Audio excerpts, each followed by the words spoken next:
Very good morning to all my dear friends. मैं हूं Prashant Mavani. I hope you are doing good. आज 19 दिसंबर 2023 है। You watching editorials and articles analysis on Curiously Education. हमारे table पर हैं 5 इंपॉर्टेंट टॉपिक्स। राइट दोस्तों, इसमें ये वाला, दिस वन एंड दिस 3, ये तीनों टॉपिक्स जो हैं ये इंडियन पॉलिटी के साथ जुड़े हुए टॉपिक्स हैं। तीनों अलग टॉपिक्स हैं लेकिन तीनों के तीनों जो है वो इंडियन पॉलिटी के साथ जुड़े हुए टॉपिक्स हैं।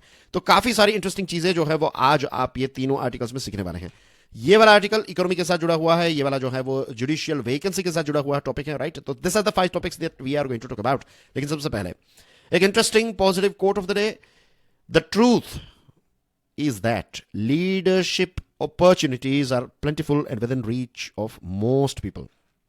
ये बात जो है ये आपको लीडर्स नाम की एक किताब है उसमें पढ़ने को मिलेगी। राइटर्स हैं बेनिस एंड नैनुस, और इस किताब में लीडर्स में उन्होंने कहा है the truth is that leadership opportunities are plentiful. बहुत सारी लीडरशिप की अपॉर्चुनिटीज अवेलेबल हैं और ज्यादातर लोग जो हैं वो यहां पर पहुंच भी सकते हैं क्योंकि हम सबके अंदर वो पोटेंशियल हैं। प्रश्न ये उठता है कि इस पोटेंशियल को हम अनलॉक कैसे करें। Now dear friends, let's talk about this article. A blow for the rights of the legislature in law making. PDT Acharya साहब, पीडीटी आचार्य साहब के बारे में आप जानते होंगे, लोकसभा के सेक्रेटरी जनरल रह चुके हैं, आईएएस ऑफिसर थे। तो आज का ये वाला आर्टिकल जो है ये आपको आज के द हिंदू न्यूज़पेपर में पढ़ने को मिलता है। बहुत ही लंबा आर्टिकल है, बहुत सारे इंटरेस्टिंग पॉइंट्स है इसके, तो एक एक करके चीजों को हम समझने वाले हैं। We are going to give somewhere around let's say 30% से 40% जो आज की डिस्कशन का समय है वो मैं इस आर्टिकल को देने वाला हूं क्योंकि this is a very very important article. एक लैंडमार्क जजमेंट डिलीवर किया है सुप्रीम कोर्ट ने। 10 नवंबर 2023 को इस जजमेंट को डिलीवर किया गया। इस केस का नाम है, ये थोड़ा याद रखिएगा, state of Punjab versus principal secretary to the governor of Punjab and another. Right, this is the name of the case.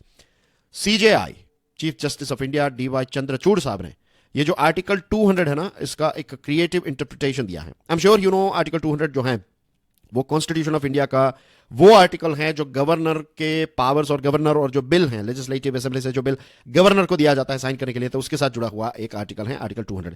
इसके बारे में हमने इससे पहले भी काफी सारी डिस्कशंस की हैं, तो मैं आर्टिकल 200 क्या है वो आपको समझाने वाला नहीं हूं। उसके पीछे रीजन है, इंडियन पॉलिटी की जो किताब है एम लक्ष्मीकांत की, उसमें आप इस आर्टिकल के बारे में सारी चीजें जो हैं वो पढ़ सकते हैं। राइट, तो उसमें आपको मेरी जरूरत नहीं है। आपको मेरी जरूरत किस में है, ये जो जजमेंट है ना उसको समझने में शायद आपको मेरी जरूरत है। अब ये देखिए नया इंटरप्रिटेशन, जो क्रिएटिव इंटरप्रिटेशन मैंने कहा ना, सीजीआई साहब ने यहां पर देखिए ये शब्द पर हमने लाइन भी की है, creative interpretation. Let me put them in a bracket, creative interpretation. तो ये जो दोस्तों नया इंटरप्रिटेशन है, it relates to the real meaning of the first proviso to article 200।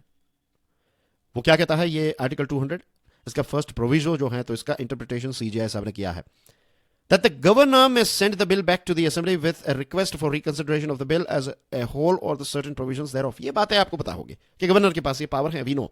चलो आगे बढ़ते हैं। It further says that if the assembly after such reconsideration passes the bill with or without the amendments, the governor shall not withhold assent from the bill। ये भी बात constitution में बताई गई है, ये भी हम जानते हैं। There was a presumption that the governor's power to withhold assent from a bill is absolute। पहले ये एक presumption हुआ करता था। फॉर एग्जाम्पल बहुत बड़े बड़े एक्सपर्ट्स जैसे कि डीडी बासु साहब जो हैं, तो उनका भी यही कहना था कि गवर्नर जो है उनके पास ये पावर है कि ये एसेंट जो है उसको विथहोल्ड करने का जो एब्सोल्यूट पावर है वो गवर्नर के पास है। लेकिन अब यहां से चीजें जो है वो चेंज होती है। But the CJI bye linking the withholding of assent with the sending of the bill back to the assembly for reconsideration has virtually knocked out the option of withholding assent। अब ये जो विथहोल्डिंग accent की बात है ना, इसको virtually हटा दिया है।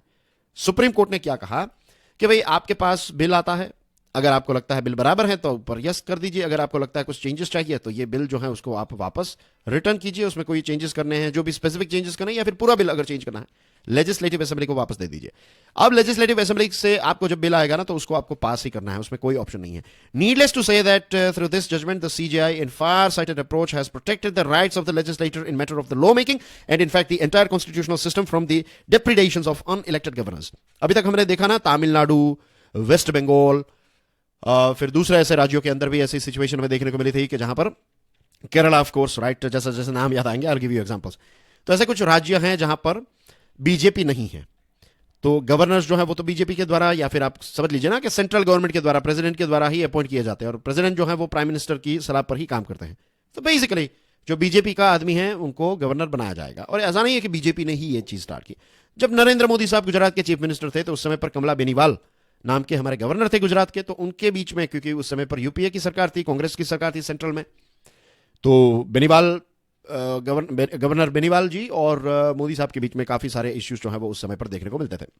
Nevertheless the views of state governments are not yet over. देखिए, सुप्रीम कोर्ट ने ये चीज बता दी, जो आपको मैंने बताया ना कि जो नया क्रिएटिव इंटरप्रिटेशन है, तो उसमें सीजीआई ने या फिर ये बेंच जो है उसके जजमेंट ने क्या कहा कि मान लीजिए ये बिल है तो ये बिल जाएगा गवर्नर के पास, गवर्नर को या तो यस कहना है, अगर उसमें कोई मींस चेंजेस चाहते तो आप वापस भेजिए, वापस बिल आएगा तो आपको यस करना ही पड़ेगा। ठीक है, तो ये चीज हम समझ गए। इसमें ये पहले भी कॉन्स्टिट्यूशन में मेंशन था, लेकिन गवर्नर्स क्या करते थे कि चीजों पर कोई भी किसी भी प्रकार का डिसीजंस नहीं लेते थे। तो यहां पर आगे ये आर्टिकल ये कहता है, nevertheless views of the state governments are not yet over. अभी भी स्टेट गवर्नमेंट के कुछ इश्यूज जो है ना ये अभी भी चलते रहेंगे। It has been common practice by some governors not to take any decisions on the bills sent to them for assent. They have been sitting on bills for 2 or 3 years, virtually negating the legislative exercises of the state. कुछ governors हमने देखा ना कि एक लंबे समय से वो क्या करते आए हैं, वो बिल पर बैठ जाते हैं यानी कि ना तो वो हाँ कहते हैं, ना तो वो नो कहते हैं, ना तो वो प्रेसिडेंट को के पास उस बिल को भेजते हैं, कुछ नहीं करते। तो इस चीज के बारे में सुप्रीम कोर्ट ऑफ इंडिया जो है, ये पंजाब वाला जो केस है, उसमें एम्फेटिकली क्लियरली सुप्रीम कोर्ट ने कहा है कि governors can not delay the decision on the bills. This is very very important. ये बहुत ही इंपॉर्टेंट चीज जो है वो इस पंजाब केस में सुप्रीम कोर्ट ने क्लियरली कही है कि governors can not delay the decision on the bills. Thus, the decision of the top court has brought greater clarity to Article 200, and governors will have to quickly take action on the bills. Right? This is the most important thing. Bills for the president's consideration. अब यहां तक तो supreme court ने clarify कर दिया है कि आप बिल पर बैठ नहीं सकते, या तो आप हाँ कीजिए, अगर आपको कोई चेंजेस करने हैं तो वापस भेजिए, ठीक है, लेकिन बिल पर बैठना जो है, आप ऐसे ही 2-2 साल 3-3 साल ऐसा नहीं चलेगा। You have to take a quick decision as quickly as possible. Bills for the president's consideration, as you know के जो 200 है तो उसमें एक ऑप्शन है कि भाई आप बिल्स जो है वो प्रेसिडेंट को दे सकते हैं। तो जो आर्टिकल 200 का सेकंड प्रोविजो है वो क्या कहता है, bills which derogate from the powers of the high court in such a way as to endanger the constitutionally designed position of that court। अगर कोई ऐसा बिल है जो उस पर्टिकुलर राज्य की जो हाई कोर्ट है उसके साथ कुछ ऐसे चेंजेस की बात करता है जो कॉन्स्टिट्यूशन के खिलाफ जा रहे हैं, कॉन्स्टिट्यूशन में जो हाई कोर्ट्स हैं उनकी जो पोजीशन है, अगर उसको डाइल्यूट करने का काम कोई बिल कर रहे हैं, तो ये बिल जो है वो गवर्नर साहब प्रेसिडेंट के कंसीडरेशन के लिए भेज सकते हैं। और जैसे मैंने आपको बताया, प्रेसिडेंट का consideration basically means union government का कंसीडरेशन। यूनियन गवर्नमेंट में भी स्पेसिफिकली बात करें तो होम मिनिस्ट्री जो है वो ये सारी चीजों को हैंडल करती है। The Constitution, in fact, does not refer to any category of bills apart from the bills mentioned above, which can be sent to President for his assent. एक ही ऐसा बिल है जो कॉन्स्टिट्यूशन कहता है कि प्रेसिडेंट को भेजा जा सकता है, जो हाईकोर्ट वाला अभी मैंने आपको बताया, इसके अलावा नहीं। लेकिन क्या गवर्नर ऐसा करते हैं? नहीं। गवर्नर जो है वो अपनी खुद की डिस्क्रिशन का इस्तेमाल करते हैं, खुद की बुद्धिमत्ता जो है उसका इस्तेमाल करते हैं, और कुछ बिल्स जो हैं उनको प्रेसिडेंट के पास भेजा जाता है। So the question of crucial importance in the present political context is whether a governor can reserve bills for the consideration of the president at his discretion. The constitution is silent on it. Constitution जो है वो इस चीज को लेकर, ये discretion वाली बात जो है इसको लेकर कॉन्स्टिट्यूशन जो है वो साइलेंट है। It makes only an indirect reference to the reserving of bills for the consideration of the president in 2 places. Article 213 जो है इसमें ऑर्डिनेंस मेकिंग जो है गवर्नर का पावर, तो इसके साथ जुड़ी हुई बात है। तो इसमें ऐसा है कि लेट्स से कि कोई ऐसा बिल है, राइट, कोई ऐसा ऑर्डिनेंस है फॉर एग्जांपल, तो इसमें यह क्लैरिफिकेशन दिया गया है कि प्रेसिडेंट जो है, प्रेसिडेंट के इंस्ट्रक्शंस के लिए आपने कोई बिल भेजा है फॉर एग्जांपल, या फिर उसके साथ जुड़ा हुआ ऑर्डिनेंस है, तो यहां पर आपको प्रेसिडेंट की सलाह पर ही काम करना पड़ेगा, नंबर 1। नंबर 2, गवर्नर जो है अपने विम्स पर बिल्स जो है उनको प्रेसिडेंट को मींस अपनी मर्जी से वहां पर नहीं भेज सकते। यह भी एक चीज जो है वो यहां पर मेंशन की है। या फिर आर्टिकल 254 का क्लोज 2 जो है वो ये कहता है, the governor can not send the president for assent bills which are exclusively on the state subject.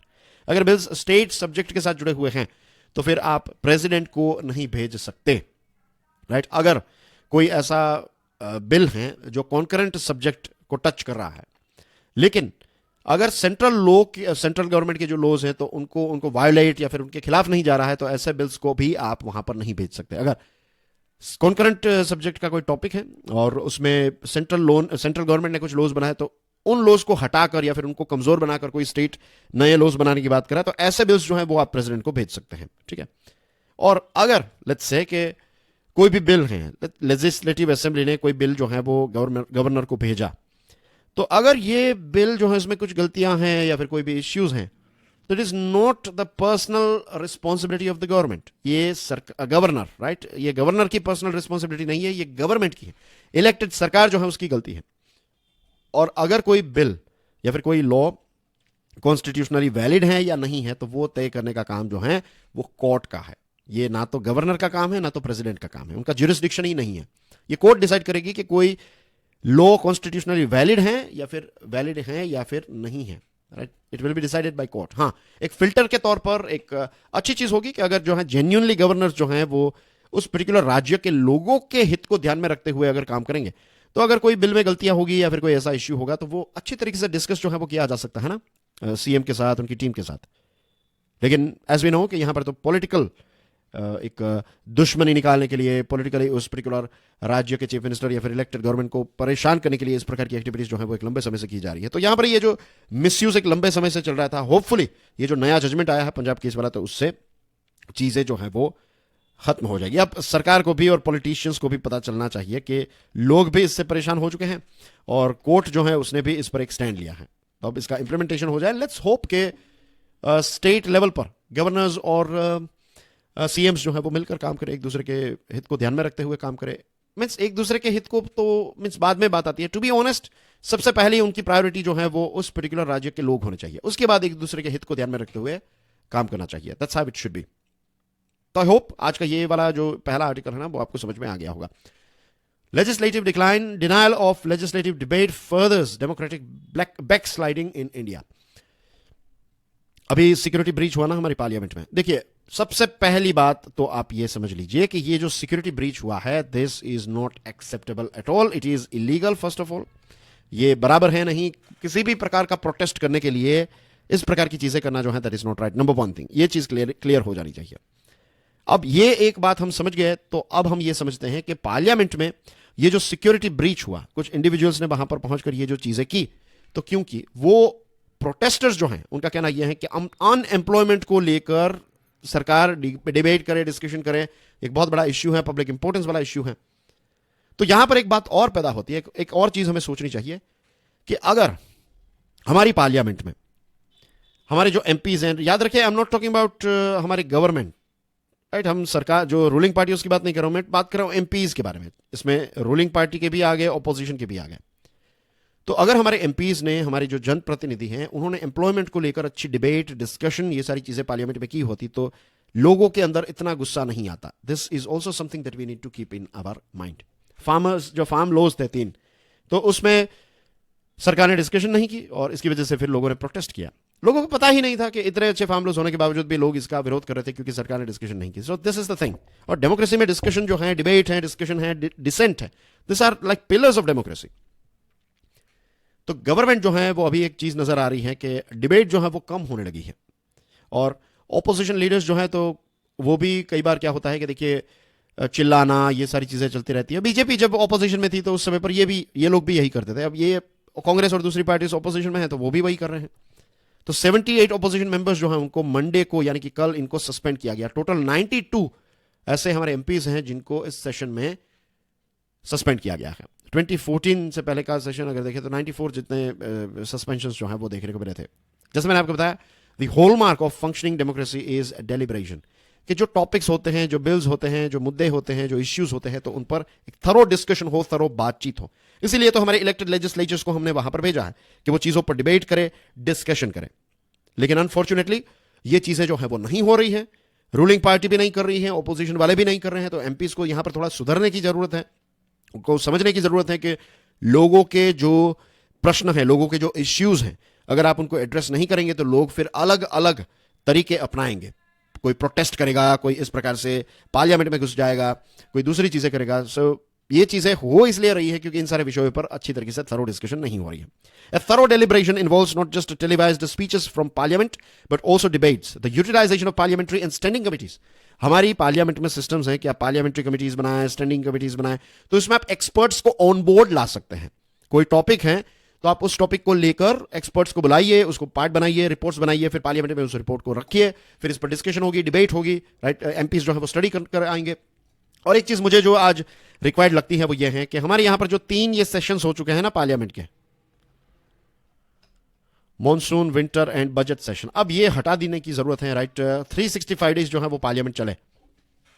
When I say 365 days, of course आप कुछ दिन जो है वो ऑफ रख सकते हैं इसमें, लेट्स से 365 में से 300 डेज जो है वो हमारी पार्लियामेंट चलती रहे, तो एक कंटिन्यूएशन में पार्लियामेंट चलती रहे, डिस्कशन हो, डिबेट्स हो, कितने सारे बिल्स, कितने सारे नए टॉपिक्स जो हैं उस पर थरो डिस्कशन हो सकती है। एक तरफ पार्लियामेंट्री कमिटीज, एक तरफ standing committees, right, expert committees, ये अलग अलग चीजों पर रिसर्च करती रहे, रोज इनकी मीटिंग होती रहे। This are the things that we want. इससे देश जो है उसका बेस काफी ज्यादा स्ट्रांग हो जाएगा।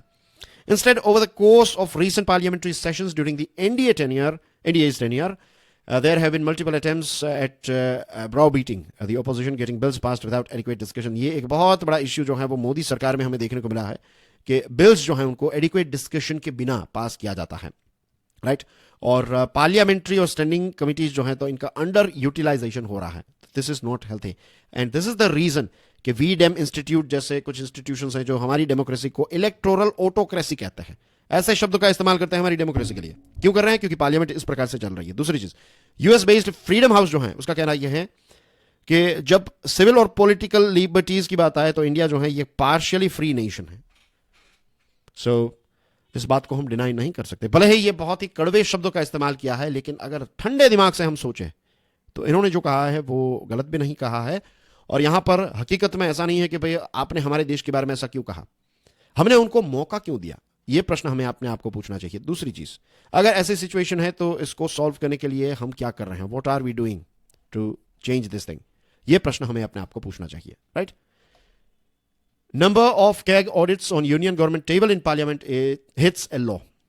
देखिए एक दूसरी ऐसी चीज आई है कि पता चल गया ना कि नंबर ऑफ कैग ऑडिट्स, तो कैग के ऑडिट्स यूनियन गवर्नमेंट जो टेबल में मींस पार्लियामेंट में टेबल करती है, इसको प्रेजेंट करती है, तो इसमें भी एक बहुत बड़ा ड्रॉप हमें देखने को मिला है। कैलेंडर ईयर 2023 में सिर्फ 18 ऑडिट्स जो हैं गवर्नमेंट ने जो कैग के द्वारा प्रिपेयर किए गए थे तो उनको पार्लियामेंट में रखे। ऑन एन एवरेज अगर आप देखेंगे तो ईच ईयर एवरी ईयर जो है 2019 से लेकर 2023 के बीच में 22 रिपोर्ट्स जो हैं वो टेबल पर रखे गए। 2014 से लेकर 2018 के समय पे 40 रिपोर्ट्स जो हैं वो टेबल किए जाते थे, और 2015 में ये आंकड़ा जो है ये 53 तक पहुंच गया, लेकिन उसके बाद कंसिस्टेंटली आंकड़ा जो है वो ड्रॉप हमें देखने को मिल रहा है। अब कैग जो है, कैग एक कॉन्स्टिट्यूशनल अथॉरिटी है और it heads the Indian Indian audit and accounts department, right, IANAD। और ये दो एंटिटीज जो हैं they are known as like supreme audit institution of India, SAI इसको कहते हैं। तो ऑडिट होना बहुत इंपॉर्टेंट है, कैग के द्वारा ऑडिट होना बहुत इंपॉर्टेंट है। सारी चीजें जो हैं उसकी रियलिटी हमें पता चलती है, लेकिन यहां पर भी हमें यह चीज देखने को मिल रही है कि इसमें भी एक जबरदस्त ड्रॉप जो है वो देखने को मिला है। ये आंकड़े जो हैं वो अच्छे नहीं हैं, ये आंकड़े। सो ये पार्शियली फ्री या फिर एक कहते हैं ना कि वर्चुअल क्या शब्द था वो, ऑटोक्रेसी, तो इस प्रकार के शब्दों का इस्तेमाल जो किया जा रहा है हमारी डेमोक्रेसी के खिलाफ, ये अलग अलग चीज़ों को अगर हम देखें तो पता चलता है कि नहीं, वो गलत बिल्कुल नहीं है, ठीक है।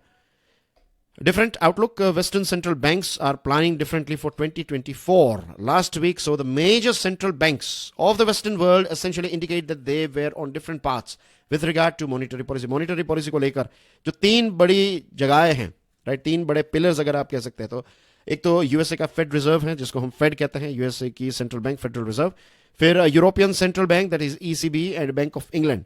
ये तीनों ने इंटरेस्ट रेट को लेकर जो डिसीजंस लिए हैं, ये तीनों के तीनों डिसीजंस जो हैं वो थोड़े अलग हैं, और ये डिसीजंस की वजह से नेक्स्ट ईयर मींस 2024 जो है इसमें क्या इंपैक्ट देखने को मिल सकती है, we are going to talk about this. और ये चीज जो है वो हमें इस पर्टिकुलर आर्टिकल से समझने को मिलती है। तो डिफरेंट व्यूज हैं तीनों के। यूएसए की जो फेड है उसने अनाउंस किया है कि जो इंटरेस्ट रेट इंक्रीज किया जा रहा था अब इसको रिवर्स किया जा सकता है। देखिए, इंटरेस्ट रेट क्यों बढ़ाया जाता है? इन्फ्लेशन को कंट्रोल करने के। इन्फ्लेशन को आप कैसे कंट्रोल कर सकते हैं? जब इंटरेस्ट रेट इंक्रीज होगा तो पैसों का फ्लो जो है वो कम हो जाएगा। जब पैसों का फ्लो बहुत ज्यादा बढ़ जाता है तो पैसों की वैल्यू कम हो जाती है, और पैसों की वैल्यू कम हुई यानी कि चीजें जो है वो महंगी हो गई। लेकिन अब चीजें महंगी हो रही है तो आप पैसों की वैल्यू को इंक्रीज कर दे, तो इसके लिए इंटरेस्ट रेट जो है इसको इंक्रीज किया गया। तो वी नो, रफली आपको पता होगा, अगर आप अभी अभी करंट अफेयर्स को स्टडीज करना स्टार्ट किया है तो भी शायद आपने रफली एक मींस कहीं ना कहीं सुना होगा कि यूएसए, यूरोप जैसे देश जो हैं उनकी इकोनॉमी उतनी ज्यादा अच्छी परफॉर्म नहीं कर रही थी। अभी कोविड के बाहर हम निकले, फिर ये वॉर की शुरुआत हुई यूरोप में, यूक्रेन में, तो ये कुछ ऐसे रीजंस थे जिसकी वजह से ऐसा बताया जा रहा था कि भाई अभी इकोनॉमी जो है वो उतना अच्छा परफॉर्म नहीं कर रही है, सप्लाई चेन के इश्यूज थे, चाइना जो है वो एक लंबे समय से लॉकडाउन जैसे सिचुएशन में था, और चाइना जो है वो वेस्टर्न वर्ल्ड के लिए बहुत सारे प्रोडक्ट्स जो है वो पैदा करता है। तो ये सारे इश्यूज थे, बड़े बड़े इश्यूज। तो इन्फ्लेशन को कंट्रोल करने के लिए यूएसए की फेड ने इंटरेस्ट रेट को इंक्रीज कर दिया। अब यह खबर आ रही है कि यूएसए की फेडरल रिजर्व जो है वो इंटरेस्ट रेट को अभी कम नहीं करेगी, लेकिन ये इशारा किया है। इशारा यह है कि फ्यूचर में इंटरेस्ट रेट जो है उसको कम किया जा सकता है। सो this is like one thing. Number two, eurozone जो है it is also facing inflation, eurozone, right, क्योंकि ये रशिया और यूक्रेन का वॉर हुआ तो रशिया जो है वो गैस सप्लाई करने का काम करता है, बहुत बड़ी मात्रा में गैस जो है, लगभग 40% जितना गैस जो है यूरोप का वो रशिया के द्वारा सप्लाई किया जाता है, जर्मनी और बड़े बड़े देशों में। नॉर्ड स्ट्रीम 1, नॉर्ड स्ट्रीम 2, ये बड़ी पाइपलाइंस हैं, राइट। तो कुछ बैकग्राउंड की चीज़ें भी मैं आपको याद दिला रहा हूँ। तो अब रशिया युद्ध में है तो गैस की सप्लाई जो है वो प्रभावित होगी, सैंक्शंस लगाए गए, ये सारी चीज़ें, तो इन्फ्लेशन वहाँ पर काफ़ी ज़्यादा बढ़ गया। वो सारे रीजंस तो थे ही कोविड वाले जो मैंने आपको बताया, पोस्ट कोविड चाइना एक्सेट्रा, लेकिन फिर ये युद्ध की वजह से, और ये युद्ध जो है ना इसको लगभग अब 2 साल होने को है, 22 मंथ्स तो हो चुके हैं। तो इन्फ्लेशन वहां पर काफी ज्यादा बढ़ गया था। तो ईसीबी ने जो है इंटरेस्ट रेट जो है वो इंक्रीज किया था, लेकिन अब इंटरेस्ट रेट जो है इसको होल्ड पर रखा जाएगा, ठीक है। अभी फ्यूचर में ये इंटरेस्ट रेट जो है उसको अमेरिका की तरह इसको कम भी किया जा सकता है। तो ऐसे कुछ इंडिकेशंस जो है वो हमें देखने को मिल रहे हैं। रही बात तीसरे पिलर की, बैंक ऑफ इंग्लैंड की, तो बैंक ऑफ इंग्लैंड ने यह कहा कि अभी भी वो इन्फ्लेशन के खिलाफ लड़ रही है। अभी भी यूके में इन्फ्लेशन जो है वो काफी ज्यादा है, चीजें काफी ज्यादा महंगी हो चुकी हैं, खाने पीने की चीजें काफी ज्यादा एक्सपेंसिव हो चुकी हैं, लोगों की सेविंग्स जो है वो कम हो चुकी है, और इसके पीछे भी कुछ रीजंस है। क्योंकि अभी इंग्लैंड में आप देखेंगे तो कुछ समय से इंग्लैंड में पॉलिटिकल इंस्टेबिलिटी के चलते फिर ब्रेक्जिट हुआ और फिर ये कोविड और बहुत सारी चीजें, तो इन सारी चीजों की वजह से प्राइम मिनिस्टर्स काफी ज्यादा चेंज हुए। 2-3 ये तीसरे प्राइम मिनिस्टर है ऋषि सुनाक, कोविड के बाद ये I think is the third one. Boris Johnson, उनके बाद लिज आए, और उनके बाद अब ऋषि सुनाक आए। तो बहुत ही कम समय के अंदर पॉलिटिकल चेंजेस हुए, राइट, खास करके प्राइम मिनिस्टर्स में चेंजेस हुए। तो ये कुछ इश्यूज की वजह से वहां पर इन्वेस्टमेंट और ये सारी चीजें उतनी ज्यादा नहीं हो रही थी। लेकिन अब अगर ये इकोनॉमीज जो हैं, ये कुछ वेस्टर्न वर्ल्ड के हमारे जो बड़े कंज्यूमर्स हैं, अगर वो इंटरेस्ट रेट पर अभी ब्रेक लगाएंगे, इंग्लैंड जो है उसने अभी क्या कहा है, इंग्लैंड ने कहा कि specifically said its inflation fight was not over and it seems it would be the last of the 3 central banks to ease policy. अभी इन्फ्लेशन वहां पर है तो इन्फ्लेशन के खिलाफ जो लड़ाई है वो इंग्लैंड लड़ता रहेगा, बैंक ऑफ इंग्लैंड करती रहेगी, लेकिन उसके बाद फ्यूचर में फेड और ईसीबी जो है वो इंटरेस्ट रेट को कम करेंगे। तो वहां पर लोन्स जो हैं थोड़ी उसका रेट जो है वो कम होगा। लोन्स जब कम होगी, पैसों का फ्लो बढ़ेगा, तो ये पैसे जो है वो भारत में इन्वेस्ट होने के पूरे चांसेस हैं। और इन्फ्लेशन जब कम होगा तो लोग ज़्यादा चीज़ें भी खरीदेंगे, तो भारत जो है वो ज़्यादा एक्सपोर्ट भी है वहाँ पर कर पाएगा। तो ये कुछ चीज़ें, इस प्रकार की चीज़ें होती है जिसकी इंपैक्ट जो है वो इंडिया पर देखने को मिलती है जब ये बड़ी इकोनॉमीज, क्योंकि ये कंज्यूमिंग इकोनॉमीज है, ये कुछ हमारे बड़े कस्टमर्स हैं। Much growth momentum and optimism in the global economy today come from the power of US consumer, right. Sitting on a pandemic era stimulus, US ने पेंडेमिक के समय पर स्टिमुलस प्रोवाइड किया था, लोगों को पैसे प्रोवाइड किए, राइट।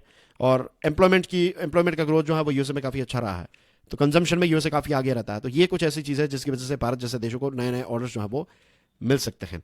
लेकिन अभी भी चीज़ें जो है उसको थोड़ा ध्यान में रखना पड़ेगा, क्योंकि इट्स नॉट लाइक कि अब चीज़ें बहुत ही ईजी हो जाएगी। नो, द थिंग इज कि 2024 में जो ग्लोबल ग्रोथ का expectation it is somewhere around 2.7%, ये करंट ईयर का 3.1% है, तो उससे बहुत कम है। तो ये एक चिंता का विषय डेफिनेटली है, ठीक है।